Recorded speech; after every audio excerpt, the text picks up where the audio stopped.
Powered by the Montana Television Network. This is the 10 o'clock news on Q2, Montana's news leader. Good evening and thanks for joining us tonight. I'm Russ Riesinger. The public gets its first look at a master plan for renovating Metro Park in Billings. The old grandstands will be demolished after a study showed they are unsafe, along with the old barns on the east side of the property, all to make way for new additions. Well, 3 plans were presented earlier this afternoon by Charles D. Smith Architecture for county commissioners to decide on in the future. All 3 call for major changes that could be an economic driver for the area. Q2's Mitch Legge brings us the story. A new master plan has been put together, renovating a lot of the facilities here at Metro Park in Billings. One of them being the possible addition of a parking lot right here behind me next to the Dick Johnson Bridge. Now, the plan overall could cost between $60 and $80 million. What it hopes to provide connectivity between downtown Billings and provide access to entertainment and services for everyone. 3 plans were drafted by Charles D. Smith, an architect who's been working with the county off and on since 1992. The design process started in February with review of 15 studies and input from community stakeholders. The 3 plans all had 17 common elements. One of them, the grandstands and livestock barns to their east, will be demolished to make way for other outdoor entertainment. And yes, there are still some folks around that really want horse racing to come back. I'm glad to have a clean slate now that we can do some other much needed attractions for the facility. Other similarities in the 3 plans include traffic improvement by building an exit onto First Avenue North and reconstructing that street's intersection with Main Street. All plans also include expanding the current Expo Center to host larger events. Now, the differences come in what will replace the grandstands and barns. Plan A includes an amphitheater and enclosed arena. The amphitheater is dedicated to entertainment events. It's not a rodeo, not a tractor pull, it's not a monster truck. It's a very nice amphitheater. Those dirt-related events could be moved inside the First Interstate Arena, Expo Center, or a newly constructed enclosed arena in Plan A. Plan B calls for a grandstand and athletic stadium with a football field surrounded by a track. And finally, Plan C is a combination of the 2, with enclosed arena or amphitheater stadium hybrid. In all, the plan hopes to connect patrons with downtown Billings and the East Area Urban Renewal District, operating with year-round events to keep people traveling to the city. Something for everybody, an economic impact, and what comes after that? More cash coming in, therefore less taxes typically, but you can't promise it. In Billings, Mitch Legge, MTN News. All right, thank you, Mitch. The master plan will go back to the county commissioners for further review and changes. Smith hoped to have a plan chosen within the next week. After one more death and more than 24 new COVID-19 cases reported over the weekend, Montana added another 8 confirmed cases of COVID-19 today, 3 of those coming in Custer County. The state now has a total of 608 cases with 54 active cases and 19 deaths. The latest death happening in Bighorn County, despite seeing an improvement in recoveries recently and only 1 new case recorded today. Bighorn County is now designated as community spread. Health officials say the designation is a result of having a small number of cases where the person didn't know how or where they became infected. We also learned that the 2 inmates presumed positive last week at Montana Women's Prison in Billings turned out to be negative, but a 3rd inmate has now tested positive for COVID-19 and is in quarantine. Overall, the number of cases has been going up again in Montana over the past 3 weeks, but then again, so have the number of tests being performed.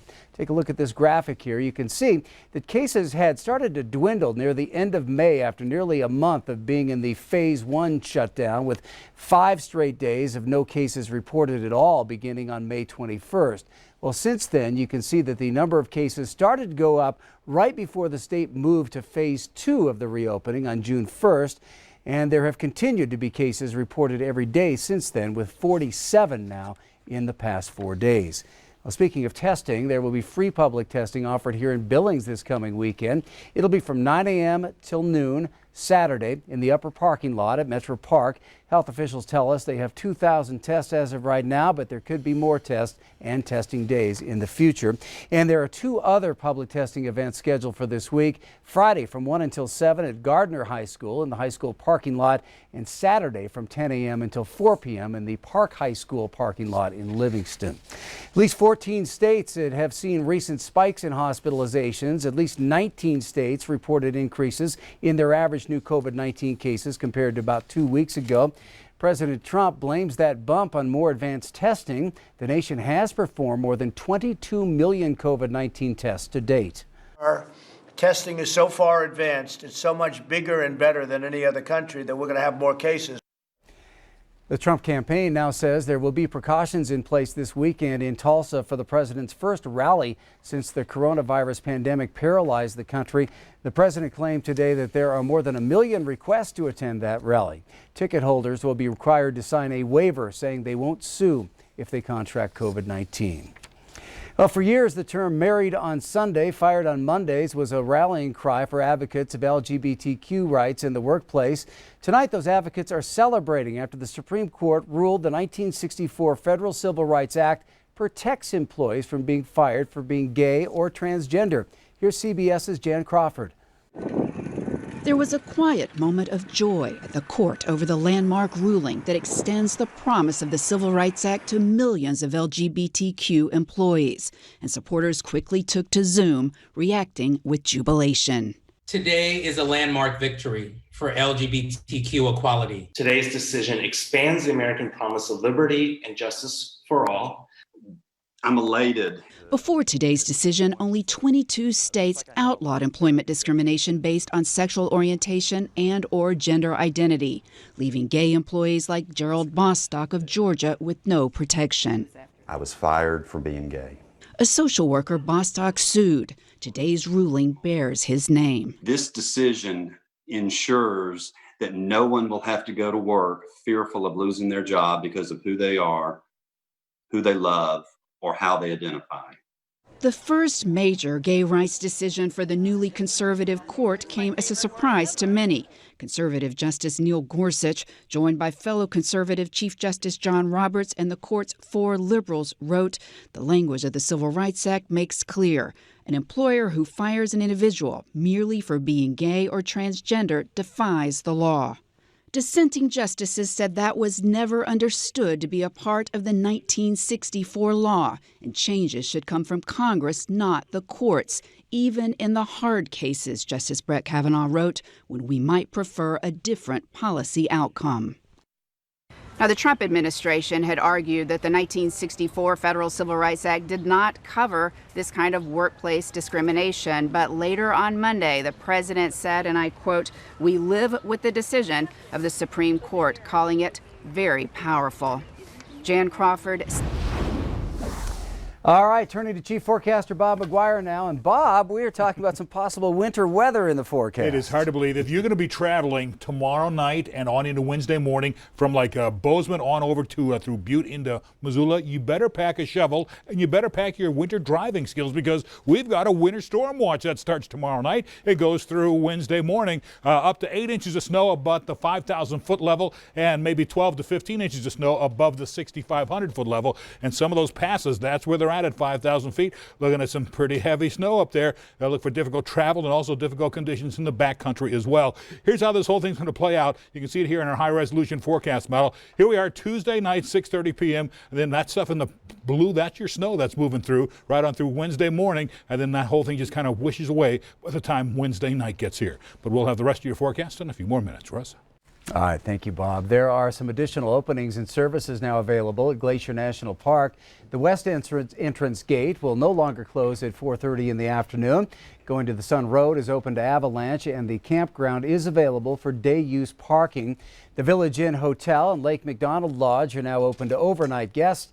Due to public safety concerns, congestion, and gridlock, the Going to the Sun Road may be closed temporarily on and off throughout the day. Well, job losses continue to pile up in the oil patch. More than 9,200 jobs and counting just in the state of North Dakota.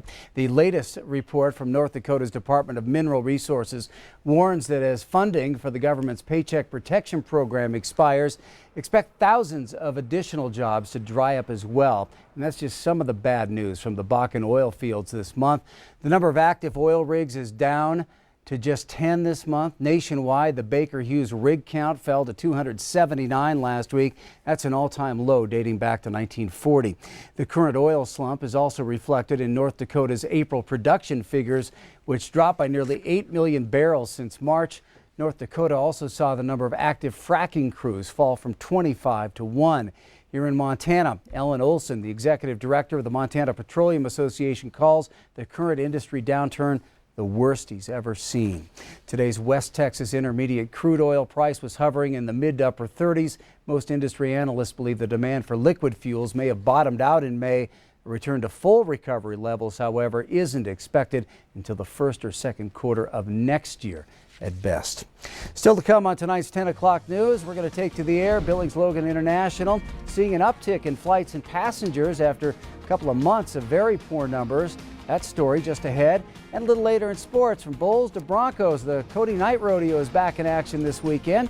Scott gets you ready by looking back on an interview with 7-time world champion Dan Mortensen.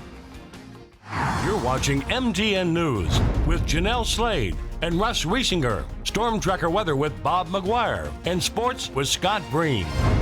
This is the 10 o'clock news on Q2, Montana's news leader.